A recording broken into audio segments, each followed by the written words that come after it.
and gentlemen, welcome back to your favourite new podcast. It's Sequel Pitch, the podcast where four film-loving friends test the limits of their friendship by having a competition to see who can come up with the best sequel to a film that doesn't have one. My name is Andy Henry, and the Cowboys joining me back in time this week are the XL Viking Buckaroo Matt Rushton. Hello. Up next, it's Rootin' Tootin' Drew Toynbee. Yeehaw. And lastly, cow puncher Ross Harmston. Yeah, I'm going to punch some cows. If you got a cow, I'm going to punch them. Or I'm going to rustle them. I don't really care what I'm going to do to your cows, but I'm going to do it. Cow puncher. Cow puncher and Buckaroo are names for cowboys, apparently, according to Google. Yeah? So, That's what my Red Dead 2 character's called, Cow Puncher. cow puncher Ross. Yeah. Lovely. So this week we watched the Will Smith, Kevin Kline and Kenneth Branagh 1999 action comedy western flop Wild Wild West. Before we go on to get everyone's thoughts, for anyone who hasn't seen the movie, and how dare you if you haven't, let's have a quick synopsis so you know what's going on. Mm-hmm. It's 1869, 4 years after the end of the American Civil War, and gun-blazing U.S. Army Captain James West, played by Will Smith, meets kooky inventor and master of disguise U.S. Marshal Artemus Gordon, played by Kevin Kline. And together they are put on a dangerous mission by U.S. President Ulysses S. Grant, also played by Kline, where they must hunt for ex-Confederate General Bloodbath McGrath. He was responsible for killing West's parents and is believed to be responsible for the disappearances of America's key scientists and to be working on a treasonous plot. West and Gordon examine the severed head of a decapitated scientist from the opening scene and finds a clue which leads them to the evil genius Dr. Arliss Lovelace, played by Kenneth Branagh, ex-Confederate officer who lost his legs in the war.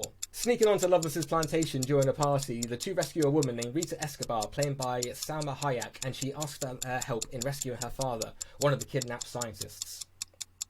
Lovelace holds a demonstration of his newest weapon, a steam-powered tank, and angers McGrath by using his soldiers as target practice, accusing McGrath of betrayal for surrendering in the Civil War. Lovelace shoots and leaves him for dead. Gordon and West find the dying McGrath and tells him he's framed by Lovelace for the massacre which killed West's parents. We have a scene where West and Gordon try to infiltrate Lovelace's tank, but a misunderstanding happens and Rita accidentally releases sleeping gas, which knocks out West, Gordon, and herself. West and Gordon wake up to Lovelace saying he has Rita as a hostage, and he's on his way to capture the president. West says they have been fitted with the same device that was found on the decapitated scientist from the opening, and Gordon says it's a magnet, and if they leave the area they're in, a machine will send a spinning disc that will be attracted to the metal device and slice their heads off. And guess what? They leave. After a hilarious scene in which the pair survive the death magnets, the two have a nice night in front of the fire where they see a desert wasp attack and lay its eggs in a tarantula. The next morning in Spider Canyon, we realised why this movie took so long to get greenlit: Lovelace riding a gigantic metal spider. Lovelace goes on to capture the president and Gordon, who was impersonating the president at the time, as West tries to infiltrate the spider, but he's shot in the chest, falls off the spider and left for dead. Lovelace tells the president his plan to dissolve the United States, but President Grant refuses to surrender. So Lovelace orders Gordon to be executed. Before he's shot, West, having survived both the shot and the fall somehow, disguises himself as a belly dancer and distracts Lovelace, allowing Gordon to free the captives.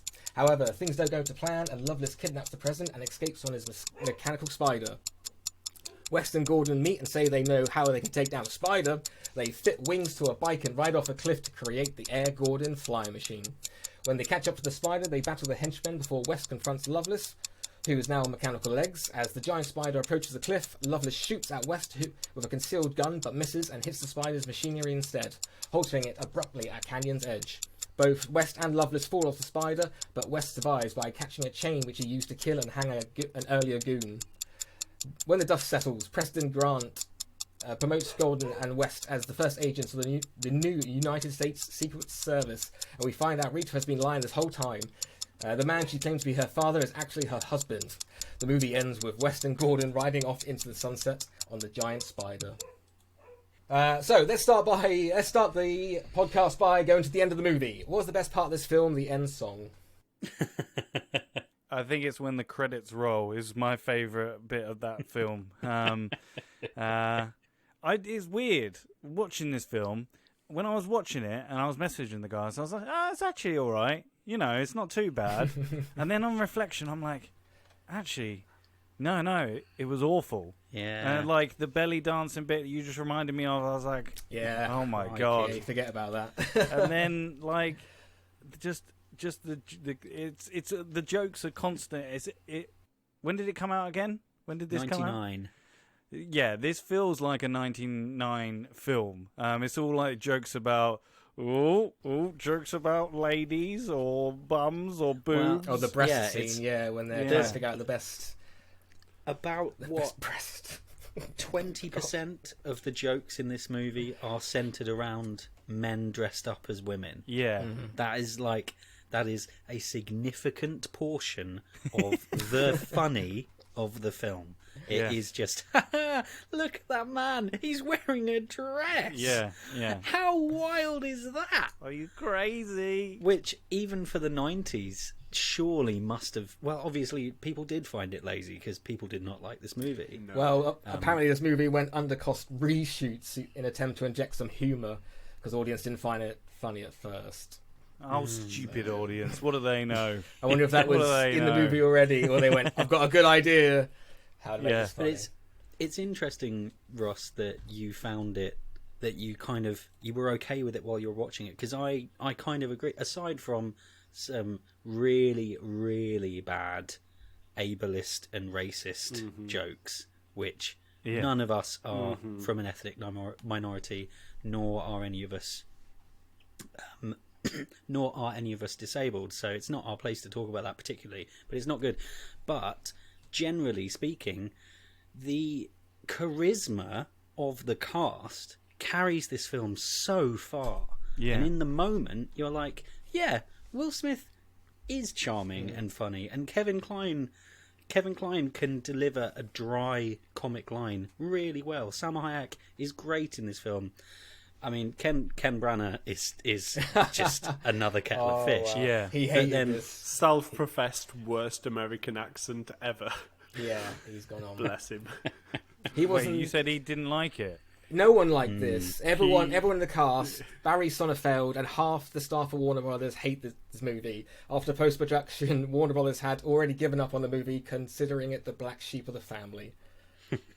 It was so bad, basically no one wanted to work on it. But they were like, oh, guess I have to. Yeah. Do you think that was before or after the giant mechanical spider? Oh, the spider was in it all the way from what I know. He wouldn't make the film without the spider. Yeah, John, the producer, the famous Kevin Smith story about his Superman script, and this producer John Peters insisting on having Superman fight a giant spider, and they never made that movie. And then Kevin Smith went to see Wild Wild West, produced by the same man, and was like, "Oh fuck, there's the giant spider! It's back!" Oh, there it is. It starts off. When I started watching it, I was like, "This is starting off weird." Anyway, with like Will Smith in a water tank, Yeah. and it has a bed in it and shelves that he's put candles in. I'm like, what? Yeah, And that's where he makes love to ladies in a water tank. And yeah, it's that joke, isn't it? Which I use in my pitch, by the way. Is that he's a ladies' man. Oh, he's a ladies' man. But yeah, I thought after it, you just forget it. Like, it's a forgettable sort of thing. You're like, I don't really know what happened after that. Yeah, the 2 most hours. memorable bit is the giant spider. Apart from that, it's got And some the action and the music bits, and but the song, even though yeah. that's not even the in song. the song, even great. though that's not until the end of the film. Yeah, The song is great. The song is just fantastic. Matt, It's you've peak been Will really Smith. quiet. Why are you not ripping this film apart? Because we know you loved it. Matt secretly Okay. loves it. Yeah, this is, I Because mean, I admit, secretly I have a loves it. soft spot for this movie. I kind of like it. I Okay, well, yeah, let Matt tell will us how much he hates it. never allow a soft spot for this movie. Matt will only never allow memorable. Andy. Matt will never let Andy pick another film ever again. If another movie like this is picked, I may need to be on vacation that week. Why, Matt? Why, What's Matt? going on, Matt? There's Why do only you there's hate only one memorable aspect about this film, Yeah. and for me, it is the fact that they've tried. Basically, they've used the fact that it's a Western homage dark comedy, whatever they want to call it. They've basically used that as a cover for the fact that it's the most lazy, racist, ableist piece of trash I've watched in recent history. Like, nothing about it is okay. Because, you know what? They don't even try to make it obvious sometimes. And this is the bit that kind of pisses me off about it, is that they're over the top when it's the mechanical spider and all their special effects. But they're just plain lazy in the fact that they go, oh, because we're doing a Western, we're going to reference to the fact that you're the only black person in this cast. And, oh, we're going to use the fact that you're in a wheelchair and you lost your legs fighting for your country. You know, it's just tedious. And I had to sit through 2 hours of it. It doesn't even happen once. There's one point where they blatantly reference one of the darkest periods in American history, and they use it as a scapegoat for another man to sneak behind the crowds that are stood there with basically pitchforks and nooses and burning torches, ready to have it out with Will Smith, and that is used as a ploy. And I'm like, yeah, okay, regardless if this is some kind of accurate historical reference, it doesn't fall well for me. In 2020, it really doesn't fall well. As a kid, when I didn't understand it, it might have been kind of lol because I didn't know what I was laughing at, but now I found it really uncomfortable. Yeah, it's deeply uncomfortable. When you're making a joke and you're making a comedy scene in where a guy's going to be lynched like that, that's not clever. That is a bad look. Yeah, that is a bad scene. And yeah, I'm surprised. Well, I assume most of it, like Andy said, didn't want to be there or hated the film even after it was released and stuff. I imagine Will Smith hates it. Yeah. He hated still apologising for it today. Yeah. Well, it was based on a TV series. I don't know if anyone knew. And the actor in the TV series went to the Razzies because it got like 20 Razzies, and apparently he collected like most of them and then delivered them personally to like Will Smith and Kevin Kline. He's like, "You fucking fuck you." So, That's kind of lol. Yeah, I mean, they also don't treat women very well. There's 2 women in the film. One's in the scene where people come out of the pictures, which is pretty good. And then you got Salma Hayek, who... Yeah, there's Miss East. Can we just take a moment to reference the women's names? You've got Munitia, the arms woman. You've got, what's the name? Lippenreader. Miss Lippenreader. the person that just happens to be able to read people's lips. Yeah, Like, well, that is ridiculous. The thing is, the TV show came on air when spy TV shows like Mission Impossible and The Saint and things were all the rage. Maybe not The Saint. Maybe The Saint's a bit later. I'm not sure. I'm not quite sure. But it was basically pitched as spies but cowboys, and so those sort of literal names for all the women is probably Taken a from callback to like Bond. It's that's classic like Roger Moore Bond. Yeah. In fact, it's classic Pierce Brosnan Bond. Yeah. But again, it's just the film is it's clearly these reshoots where they tried to add extra comedy and it just went way too far. It just went way too far over the top, and you have these scenes where they're talking about freed slaves being massacred and using the backdrop of the Civil War, of the fight to end slavery, as the backdrop for a comedy. But the comedy kind of lets it also this bugged me. They let the Confederate soldiers off the hook. They slaughter all the Confederate soldiers and say it was all loveless all along. And it's like, well, no, these people fought to uphold slavery. Don't give them an out. Don't be like, oh no, it was all just this one dude. Yeah. And that really bugged me. You know what? Like, I'm gonna throw it out there now that I feel like, and I never encourage this, but perhaps what they needed to do was take race out of the casting in this one. And, you know, the original TV series Jim West was played, I believe, by a Caucasian male. So Yeah. the fact that they brought Will Smith in, and then the main reason they brought Will Smith in was to bring the colour of one's skin into it, just became such a pointless movement. But that's Yeah. the thing. It wasn't a. The film isn't about the fact that he's black. Isn't. It's referenced a lot, but it's not thematically relevant to the movie. It's just they got Will Smith, who at that point was pretty much one of the biggest stars on the planet. Yeah. We're like, right, oh yeah, he's signed on, fantastic. He's the star power, and so they couldn't have him be a cowboy without referencing the fact that he was black. Yeah. But then it doesn't go far enough, and so they're just like, what happened to black people in that? Oh, lynchings. Okay, yeah, stick that in. Good, great. People call him boy a lot. Yeah, cool. Yeah, put that in. That's good. That's great. Yeah. And it's the flavour sprinkled on top of the film is people being racist to Will Smith, but it's not actually commented on particularly. No. There's one reference of freed slaves being killed. It's a poor movie. Yeah. Let's wrap this up. Anyway, any favourite moments? Because we've got a lot of bad ones. I would say my best bits of the film are the actual performances of Will Smith and Kevin Kline. I think Indeed. Uh, And Salma Hayek. yeah, and Salma She Hayek, does very and well in it. what was the guy McGrath called again? What's his name? The actor's name? Ted Levine. Ted Levine. I think those are good. Kenneth Branagh, he's doing his best like theatre acting in that. Like he's definitely, you can tell he's a theatre actor because he is literally theatre acting his heart out Yeah. in that film. I mean, with film. facial hair like that, you have to give Yeah. a certain theatre performance. So I think the performances for myself are the standout moments for me. I would also say fair play to the CG, fair play to the VFX artists who worked on this film, because the effects are really strong. You look at Ken Branagh in that wheelchair where he is missing from like his belly button down, Yeah. and you cannot see where they've gone through and rotoscoped him out and painted over and put the background in. It's flawless.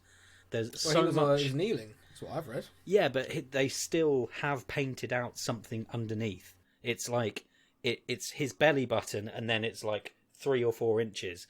He would definitely be coming out underneath it, and they've painted that out, and it's flawless. And the spider looks good. It's amazing. All right then, boys. What's your scores out of 5 then? It's quite clear we don't quite like this movie, and we should probably move on. So let's start with you, Matt. Out of 5. I'm going to give this one Will Smith testicle out of 5. You do see a bit of a dangler at the Yeah. beginning. See between his legs, I was like, oh gosh, this must be a 15 or an 18 then. No, it was a 12. Wow, 1. Okay, let's go Drew next. What you got? I'm feeling charitable, and so I will give it 2. No, I'll give it 1.75 ear trumpets dripping earwax onto your shoulder. What? Any reason it lost that 0.25? Because it is just not good. But as pointed out, there are some really charismatic performances, and there's some impressive CG. But I could not, and so I want to recognise that, whilst also firmly stating I would not recommend this film to really anyone. And finally, Ross, what we got? I am going to give it 1 sex water tanks out of 5, purely because of the performances. They're the thing that holds the film together, and you're like, oh, actually, the camera, the what do you call it? The bloody charisma between Will Smith and Kevin Kline is really good, and you can tell that they enjoyed. Well, I say they enjoyed each other's company, maybe on set. Like you band together when something's really shit, don't you? So you can tell that they probably band together and gone, "Yeah, this is shit, isn't it?" Yeah. So yeah, 1 out of 5 for me. I mean, for me, this is a guilty pleasure. I remember watching it as a kid, and it was stupid then, it's stupid now. for every reason that's been pointed up. But I do like it. It's weird because I'm going to give it a 2, which is normally not a recommend, but because it's a guilty pleasure, I guess I'll be like, yeah, give it a go. So there, 2. We got a 1. We got 2 1s, a 1.75, and a 2. Which comes out at an average score, our lowest scored movie, thank God, at 1.4375. Okay, let's get on these pictures. Alright boys, you know the deal by now. You see the pictures, I ask the questions, and afterwards I'll open it up so I can hear your ideas about everyone else's pictures.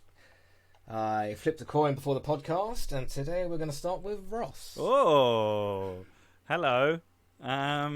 Okay, so this is my pitch for Wild Wild West 2, Wild No More. Ooh. Okay, so but just a precursor to this before for the listeners, I did so much research in this. So much research was done in this pitch, but I'll explain it in the end.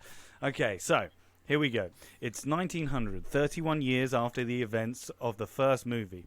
We see an urban city and the words Little Rock, Arkansas. This is a mixture of horses and carts and an occasional automobile. The camera focuses on a bank. Cuts to inside and we see a large lady waiting in the queue at the bank. And all of a sudden, 5 men brandishing pistols enter. They demand everyone get on the floor. Everyone but the woman does. They approach her. Her face is obscured by a black veil.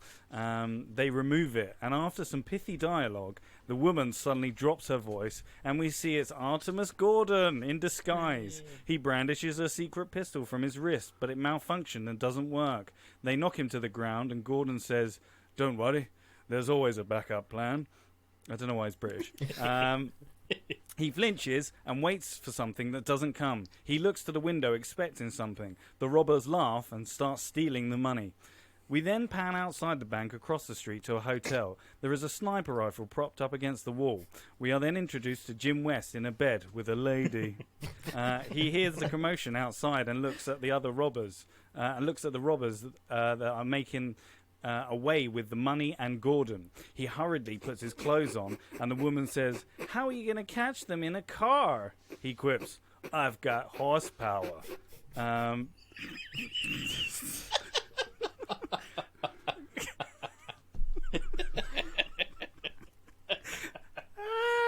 love that line. It took me so long. Brilliant. He jumps off the side and rides on horseback. We then have a 10-minute chase scene in which West and Gordon have to stop these robbers getting away with the large quantity of money. They successfully stop them and they're thanked by the local lawman. The two exchange banter about it being much harder being a secret serviceman now that they need to retire. They then get a phone call that says they are needed in the White House urgently. They travel to the White House and we have a scene in which they go past a portrait of President Grant and reminisce, because he's dead. They are ushered into the Oval Office. It's President William McKinley. He congratulates them on their recent jobs and establishes the world and how it's changed. That there's no more Wild West, and that he wants the boys to accompany him to a celebration on the success of his second term, which is factually accurate. He is then interrupted by the Vice President, Teddy Roosevelt. Hey. He introduces him to the men, and they leave. Cut to the party. Jim is talking to a lady, trying to chat her up, and Artemis is showing off a new invention to some guests. The president starts to make an announcement, and as he is thanking them for being there, we hear a gunshot, and the president falls over. Artemis rushes over, and he sees the life drain from his face. He dies, which he did. Jim tries to find where the shot comes from. He runs outside and has a rooftop chase, but loses him and falls through the ceiling and lands in a moving picture house. He sees a train rushing towards him and he screams. Then he realizes it's just a film, and he tries to act real cool and leaves the building. As he leaves, he finds something that the assailant has dropped. It's a pamphlet for a meeting for veterans of Wounded Knee that's happening tomorrow. Yeah, I know, Drew. I read yours after, and I realised. God damn it. It's all right. Mine's probably not going to be. Anyway, the next day they are sworn into the Oval Office. Teddy Roosevelt, the now president, is there and tells them that they have to find this man. We're near the end. They head to the memorial the next day, and the assailant is on stage and announces himself as Captain Flanders. He tells them the harrowing story of what happened to him at Wounded Knee. We see that he's missing one eye. He notices Jim and Artemis and have some dialogue with them. He then tries to convince the other veterans that these two are the enemy because they work for the government, and the government is what got all his men killed. All the veterans turn to Jim. All the veterans turn on Jim and Artemis. They try and quip their way out of it, but immediately are in a bar fight with all of them. The assailant runs out the back and Jim and Artemis follow. We then have a 30-minute chase scene and it leads them out of town. Captain Flanders shoots both of their horses and they are now stuck in the middle of nowhere, but they come across two brothers working on a contraption. It's some sort of flying machine. They ask who they are, and they retort, "We're the Wright brothers." Jim punches them in the face and steals their contraption. They catch up to Flanders, who now has got backup and an armoured automobile.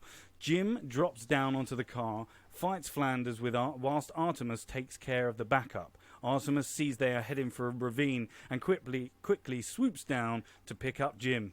Flanders falls to his death. Jim says, "Thanks. This is much better than your flying thing." Artemis drops him in some horse poo. Cut to the president, giving them some praise and some medals. The end. All right. Very nice. All right, not bad. Not bad. That was all of that stuff Yeah. actually happened in real life. President McKinley got shot, and he died later of his wounds. So you got factually accurate stuff I'll there. take that on board. So, thank you very much. There you go. Can you go more into the relationship of West and Gordon? Because I'm not feeling much development from the first. It feels like Gordon's kind of been a bit of a side character, while Jim West is still kind of the main lead. No, there's like scenes where they're talking about each other, like in the party scene. There's going to be some dialogue between them, and I've said that in their first when they capture those guys from the bank, they talk after they captured them, and they say how it's harder now because they're much older. Because if this is 30 years later, so they're going to be about like 50 or like 60. So they talk about how it's much harder nowadays, and that they should probably retire. One Basically, might say they're getting too old for this shit. yeah, basically, sort of lending on that whole Lethal Weapon, like I'm getting too old for this shit, yeah, sort of thing. And there's other scenes where you can put some more like of their, because they're now, if you think about it, they've been working for 30 years, so they're not going to be, so they're like they know each other. But they still have that thing where Jim West always disappoints Artemis, and vice versa as well, because you still got to have that jovial banter that they have from the first one. No women? Do you not Um, believe women deserve to be in cinema? Whoa. You're just throwing that in my film. No way did I ever say that. I just haven't put a lady in it. Maybe there is two ladies that Jim West is cracking onto, but unfortunately, there is no... I mean, come on. I'm not saying... Cracking onto. Let me Matt just make that immediately note. changes his pitch because he No, realizes I didn't put any women in it. No, you're right. I should have, but I didn't. So, oh well.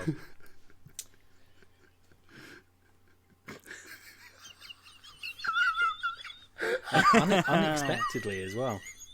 Yeah. What's all that about?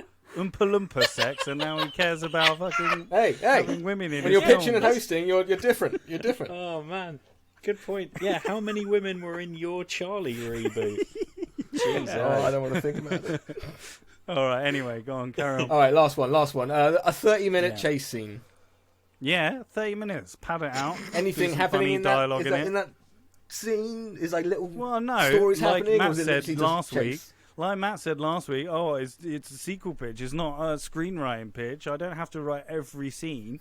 So there'll be some like chasing. There'll be some things where maybe Jim West will land on someone's lap in a carriage, and it'll be a man, and he'll go, "Good heavens!" and he'll go, "Sorry," and then he'll jump onto another horse, and then there you go. I'm spitballing. You're there you go. you're I do want to selling point out though that I didn't Mad Max win Fury last Road week, so is perhaps is not the one best long thing to be chase, like, well, but Matt it's can do amazing. that in his pitch. If Yeah, the stunts so- were good enough, people would accept exactly.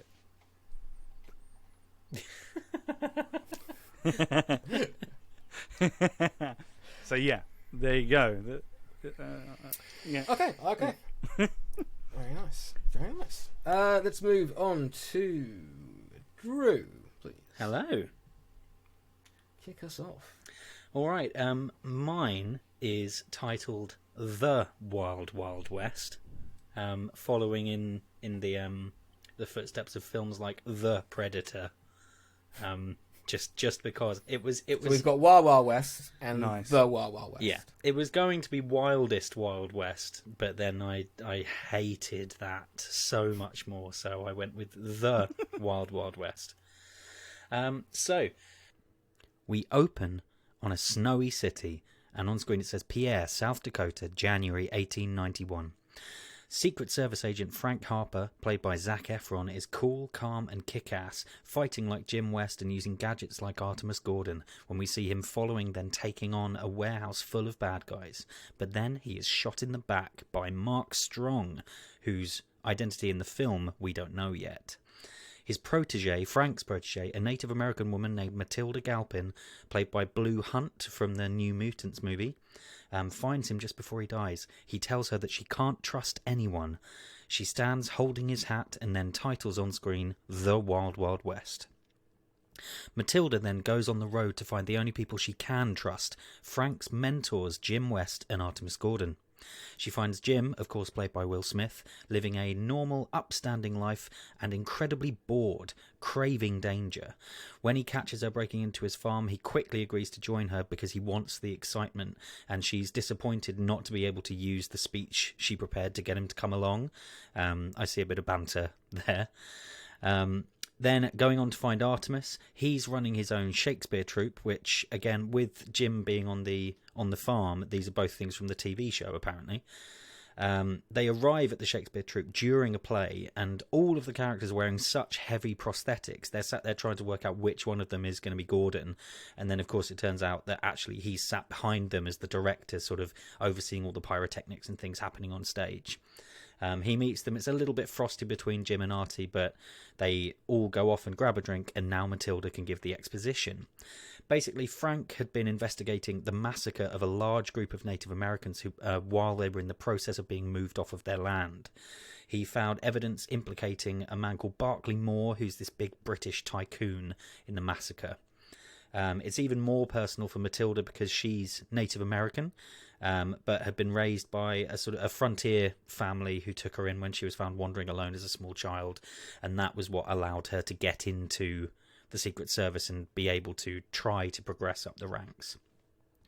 Harper obviously lost his life because of the investigation, but Matilda went to the only people she knew that he would trust, Jim and Artie. From here, they go to Washington, D.C. Matilda wants to investigate Barclay's offices further, but West and Gordon want to go to the higher-ups at the Secret Service to find out what's going on, specifically their old friend, Deputy Director Lowndes. Matilda tells them that they shouldn't go. She's AWOL, they can't mention her. Frank said not to trust anyone, but they go without her, and she's angry, so she goes to investigate Barclay.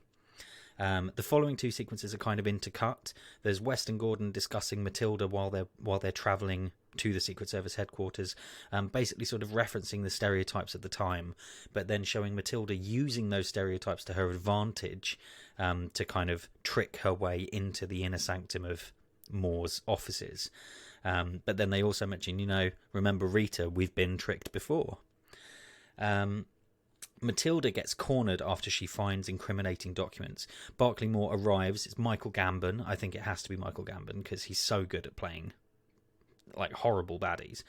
He questions her, and you have his thesis statement, which is that the natives are savages. They don't deserve what was on the land. The white men deserve it. He leaves her to be killed, but then she pulls out all the moves that she learned from Frank, that he learned from Jim and Artie, using all the gadgets, fighting her way out, and she escapes. But meanwhile, while that's happening, we see Jim and Artie meeting Deputy Director Lowndes, and it's Mark Strong. Ooh, he's in on it.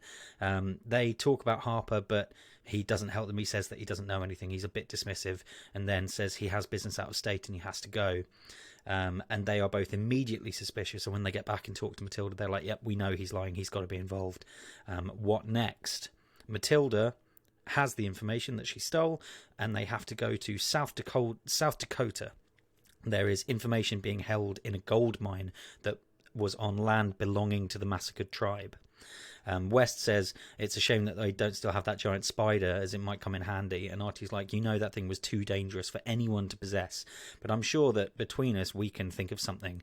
West says we need to get to South Dakota fast. I know just who to go to.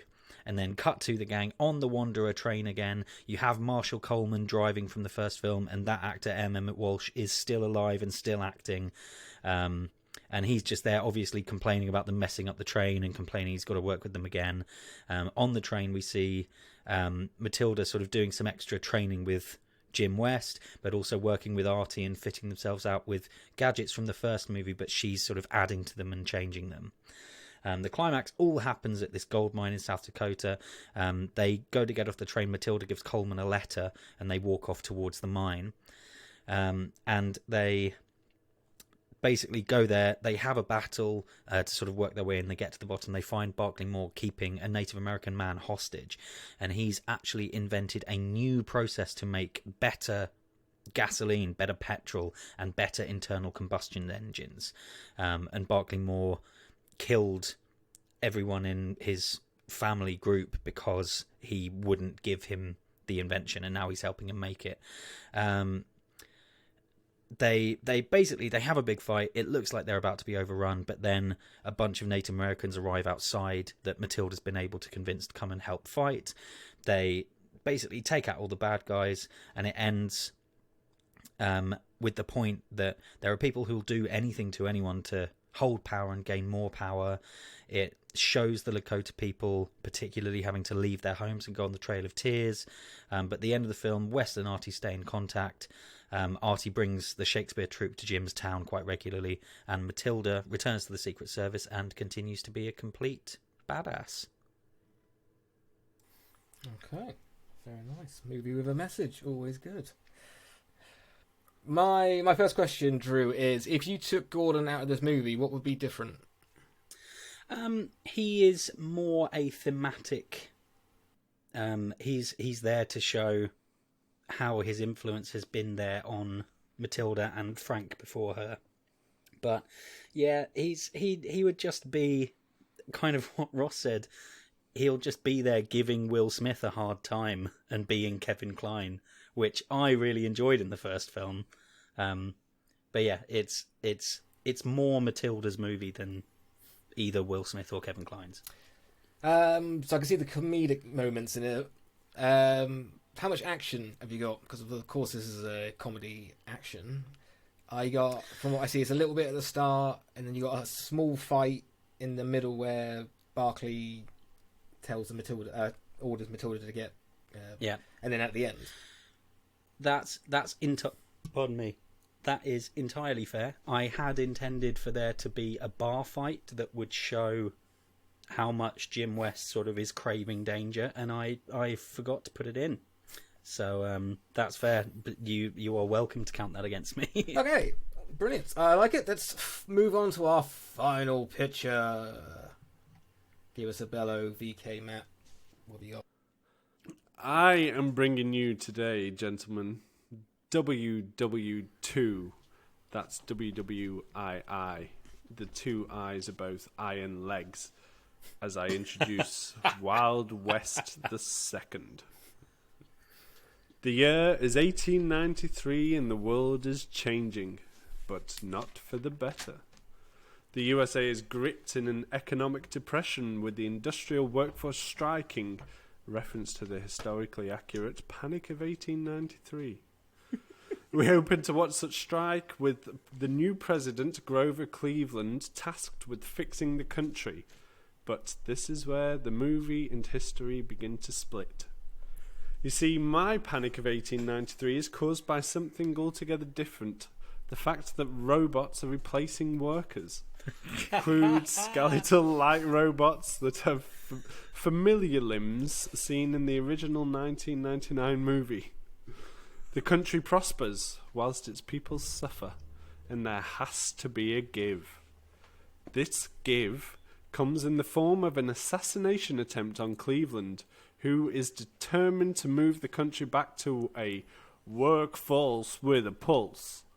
On the surface, the assassination attempt is your typical shoot at the president kind of thing, until the bullet is discovered, which, it turns out, is a whirring contraption that when it's dislodged from the wood, immediately heads towards the president again, striking him in the chest. Cue a Frodo-like moment as he reveals the impermeable jacket blocked the bullet, with the fancy initials AG sewn into the protection. But who ordered the hit? The robots were government order from the previous presidency, so who would benefit from this assassination? Time to visit some familiar faces. We're introduced to two questionable characters in a tavern, listening to a rallying speech from a miner that's been replaced by the Iron Man. One dressed as a voluptuous woman, the other dressed as a waiter, but not in the way you would anticipate. There's some small witty talk about the wager that Artemis lost, hence he's the bag boy, before it all kicks off. The local sheriff walks into a tavern, and basically it's like it's just a hunk of iron, tailed by two smaller robots. The locals kick off, and the undercover West and Gordon join in. Clearly Gordon's been busy as they're using all kinds of new techie weapons and armaments to take out these bots and save the workers from this evil sheriff. As the sheriff falls, there's something different about it. Under its metal hat are the initials LL. Intriguing. West and Gordon head back to the Secret Service with a new mission to uncover the identity of LL. In their pursuit, they discover more about Arliss Lovelace before his major injuries incurred during the Civil War. Turns out he was much of a player then as he is now, or was, should I say. There were a number of claims of him bastardizing children, but one stands out. Lily Loveless. Upon looking at the hat again, they realise what they thought was just a cheap wild mark was in fact a third L. They now know who they're looking for. Thus begins the wild hunt for a ghost. Lily has no record of residence, and any sightings of her seem to lead to dead ends. Dead being the optimal word. The only reason they know they're on the right path is that every time they get close to her, they find a body with shards of iron passing through the corpse. The two eventually finally get to witness one of these assassinations in person, as they watch a chap who attended Lily only days before get shot right in front of them. They watch as the iron shards begin to enter the man's body like tiny little iron worms. Chase time. The men see a glint of light on the hill outside the building they're in and lay chase to her on mechanical horses, another Gordon invention. Unsurprisingly, she's also on a mechanical horse, and off they go across the desert.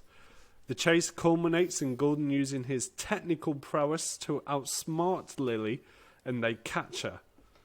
Her robot horse becomes two robot soldiers, and I don't know why I put this, and the SS are outnumbered. The Secret Service are outnumbered. Thankfully, perseverance and ingenuity pay off as West and Gordon defeat the robots, but see Lily escaping on Gordon's horse. Or so she thinks. West is defeated. He thinks he's failed and goes to blame Gordon, who's smiling. What you smiling at? You'll see, is Gordon's response as he flicks the switch on his pocket watch. And there is a distant wail. Jaunting over, Gordon and West see Lily lying on the ground, Frizzy and flustered, the horse stood over her. "Sharkin" is all that she can mutter as she's arrested. Once again, West and Gordon have prevailed. The president's surprised, albeit impressed, and the villain is defeated. And to be quite honest with you, that's all that my pitch is. So, Well done. robots. Many robots. Okay. Yeah. I love that we did Total Recall when there are synths and Yeah, things, and fine. this whole Okay. like robots taking over the workforce could have been a real theme, Yeah. and causing economic inequality, and instead it's come out in the Western. Yeah. Yeah. Fantastic. So let's start with this then, Matt. In 7 words or more, why did you take this split in history and introduce this mad robot plot? Well, I took a bit of time looking into history of America and realised that there was the economic depression, and I was thinking, what could really incite, a national depression other than war? It feels kind of short. I don't feel there's any rest periods where the characters could kind of bond. In the first film, they have that night by the fire, and we learn a bit more about them. Well, I mean, we're introduced. My very first scene where we see Weston Gordon is there's a load of small talk about the fact that Gordon lost this wager and then has to be Jim West's bag boy, and Jim West gets to be the voluptuous woman, which obviously Gordon wanted. So it carries on very much with the relationship of the first. Let's be honest with you here. We're pitching sequels to a dire film. I wasn't going to invest much time into creating really deep emotional connections to these characters. I'm just bringing you a sequel to a film that really doesn't necessarily deserve a sequel. Okay, lovely. All right, let's open it up then for a little bit, because I'm having a bit of trouble picking between which one's the best of the worst. So That's fair. go for it, guys. Why should I pick yours? Because I referenced the first villain and I carry that through my sequel. Why should I not feel pick Matt's? mine's Matt's has got an truest. interesting robot. The first one's got a massive spider. Yeah, but it's so.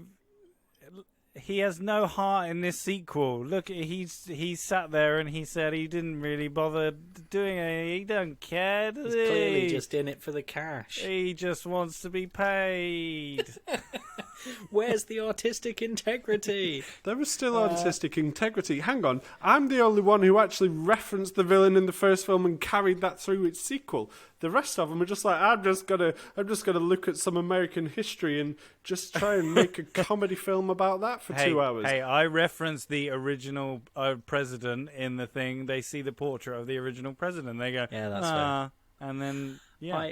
I love that the different approaches Matt and I took. I was like, when I was trying to come up with the sequel, I was thinking about how an 80-foot metal tarantula that shoots fireballs and explodes buildings would fundamentally change the power balance of the country, nay the world. And so I was like, okay, I better put in a throwaway line that they got rid of it, where Matt's just like, yeah, fucking robots, let's go. Andy, you should pick mine, because mine has a lot of the comedy and the relationship between them two, and the old does mine. stuff that made all the people laugh in the first one, but not the bad shit that made people maybe laugh, but like the relationship between the two. And I So throw does in mine. some history there as well.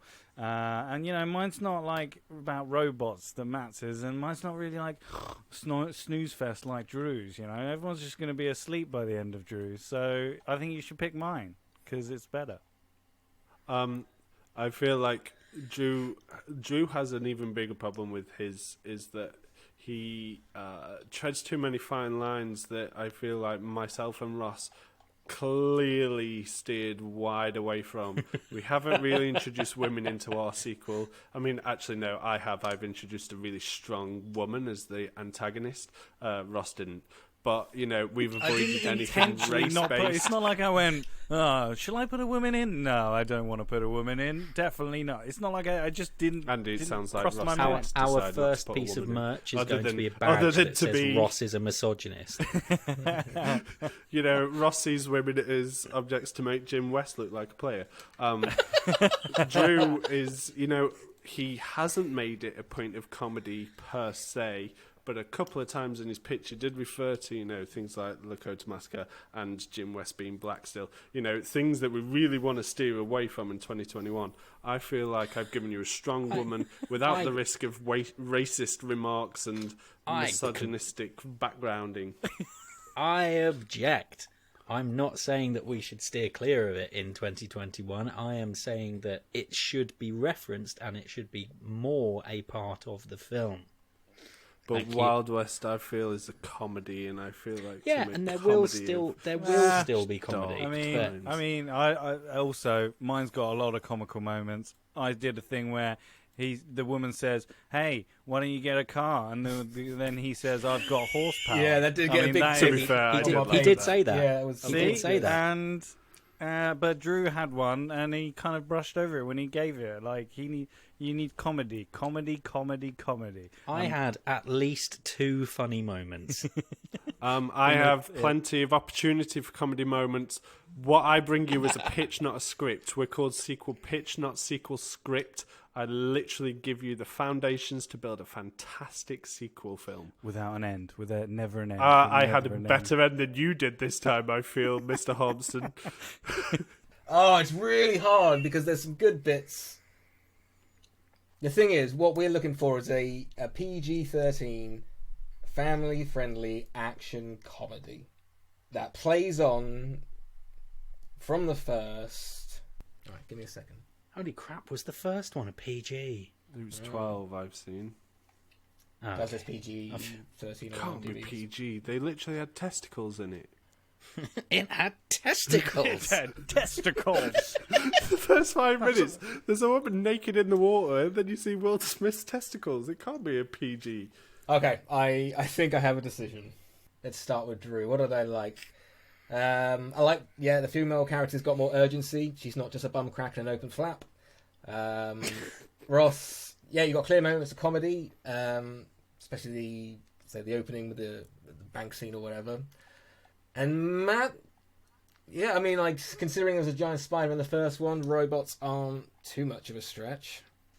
Okay, the winner of Sequel Pitch. Episodes... Anyone? 7. Episode 7. I'm going to go with Matt. Oh, come on. Because. Oh, whatever. I'm leaving this show. He fucking joke. Better than both Ross and Drew, he ties back the characters to the first one, including better than both Ross and Drew. He has a good female lead, same as Drew, but Ross. I say this: the giant spider from the first one, so I'm convinced by the robots. I love that it's tied back from the first one with LL. It's the best of a bad situation. But Matt, you've pitched your sequel. Thanks, Matt. Thanks, guys. And I do want to say, actually, this was one of the more fun pitches to listen to from you guys, because I was really intrigued to see where everyone was going to go with it. I love that we all spent time researching American history. Oh my god, because we felt like Yeah. we needed to tie something into it. I had to look at so many presidents that got assassinated. I was like, I want an assassination in there. So I was like, it can't be that time. Okay, it can't be that president. It can't be that one. I was like, oh. Yeah, so that's our winner for this week. Thank you very much. Matt Rushton, what are we going to watch Well done, Matt. and discuss and pitch? Such a good next film week? to pick as well. Okay. Ooh. Matt might pick it. Next I mean, week.